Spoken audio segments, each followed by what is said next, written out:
Ang magmahal ay paglakad sa landas ng buhay na kinakailangan ng dalawang paa. Ang isang paa humahakbang patungo sa Diyos at ang isa patungo sa kapwa.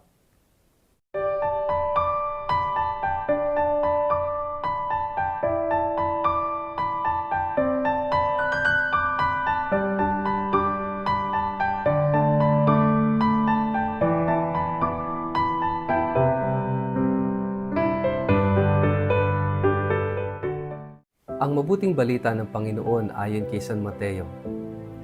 Nagtipon-tipon ang mga Pariseo nang mabalitaan nilang napatahimik ni Jesus ang mga Saduceo.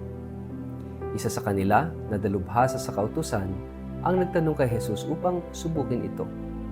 Guro, alin po ang pinakamahalagang utos sa kautusan? Sumagot si Jesus, ibigin mo ang Panginoon mong Diyos ng buong puso mo, buong kaluluwa mo, at buong pag-iisip mo. Ito ang pinakamahalagang utos. Ito naman ang pangalawa. Ibigin mo ang iyong kapwa gaya ng pag-ibig mo sa iyong sarili.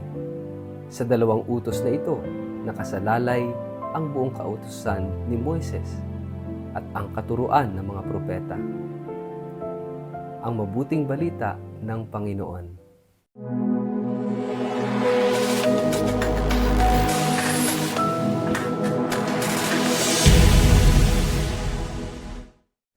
Mapagpalang araw po sa inyong lahat. Kamusta po kayo? Ang atin pong word of the day ay loving. Bago po tayo magpalalim sa ating reflection ngayong araw na ito, kayo po ay muli kong inaanyayahan na huwag kakalimutan na mag-like, mag-follow at subscribe sa ating pong page na Word of the Day at Father Richard Lagos. Ganun din po, pakishare ang ating video ito sa inyong kapamilya, kamag-anak, kaibigan, mga kakilala sa social media para po sama-sama tayo sa pagpapalaganap ng salita ng Diyos bilang media evangelizers at online missionaries. Mga kapatid, ngayong araw ng linggo, dinadala tayo sa isang napakahalagang salita. At ang salitang ito ang siyang sentro ng ating buhay Kristiyano, ng ating pagiging Katoliko. At yan ay ang pagiging mapagmahal, being a loving person. At ito naman yung hinahanap natin sa isang tao, ang isang taong mapagmahal. Kapag ang isang tatay mapagmahal, ang isang nanay mapagmahal, mga anak na mapagmahal, kaibigan na mapagmahal, kapitbahay na mapagmahal, imagine kapag ganito ang nangingibabaw na katangian ng bawat isa sa atin, isinasabuhay natin ang pagiging tunay na Kristiyano. Bakit po? Because Christianity is a religion of love. Relihiyon ng pag-ibig. Ito yung madalas na hindi natin nauunawaan. Ano ang ibig sabihin ng relihiyon? Ito yung madalas na maling paniniwala ng marami na ang relihiyon is about rituals. Tulad ng mga ritual na meron tayo sa ating simbahan. But religion is not about rituals. Sasabihin ng iba, religion is about moral standards. Para bang yung moralism. Mga kapatid, kaya minsan may mga tao na allergic sa religion kasi ang tingin agad ng religion ay set of moral standards na para bang humahad lang sa buhay ng isang tao na masyadong legalistic when it comes to moral standards. Mga kapatid, yung religion is more than moral standards. Ano ba ibig sabihin ng relihiyon? Relihiyon is our way of finding meaning and purpose of life. Yung paghahanap natin ng kahulugan ng buhay, paghahanap natin ng kasiyahan. Kaya nga kung hinahanap mo sa trabaho, sa pera, ang iyong kasiyahan, then money is your religion. Kapag hinahanap mo sa mga political positions, then positions, are your or is your religion. Kung saan mo hinahanap yung kasiyahan mo, yung kahulugan ng buhay mo, yon ang relihiyon mo. Mga kapatid, when we say Christianity as a religion, hindi po. Because Christianity is a way of life, a way of love.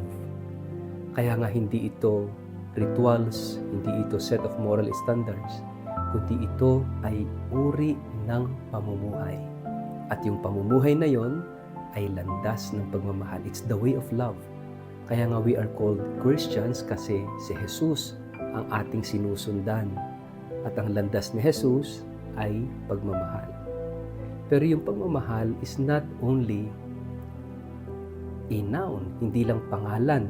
When we say loving person, mapagmahal siyang tao, sinasabi nating mapagmahal ang isang tao kapag nakaayon sa pag-ibig ang kanyang pamumuhay, ang kanyang halimbawa, ang kanyang pakikitungo sa kapwa. Kaya nga, love is an action word, hindi yan noun. Mas mauunawaan natin ang pagmamahal kapag ito'y isinabuhay, isinagawa. Sabi nga, love cannot be love unless you share it. Kaya nga ito'y action word, it's a verb. Kaya nga ito'y paglakad natin sa landas ng buhay, sa kahulugan ng buhay, at kinakailangan natin ng dalawang paa. Yung isang paa, pag-ibig sa Diyos.